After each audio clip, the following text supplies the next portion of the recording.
Hey guys, in this video I'm going to show you how to quickly find and copy a file path on macOS.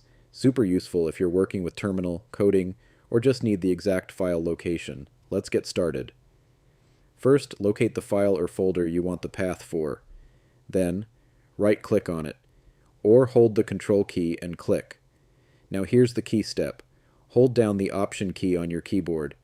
You'll notice a new option appear in the menu called Copy as Path Name. Go ahead and click on that. Now the full file path is copied to your clipboard. To use it, just open any app like TextEdit or Terminal and press Command+V to paste, and you'll see the full path instantly.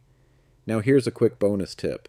If you want to always see the file path in Finder, open Finder, then click on View in the top menu and select Show Path Bar. You'll now see the full path displayed at the bottom of the Finder window, which makes navigation much easier. And that's it.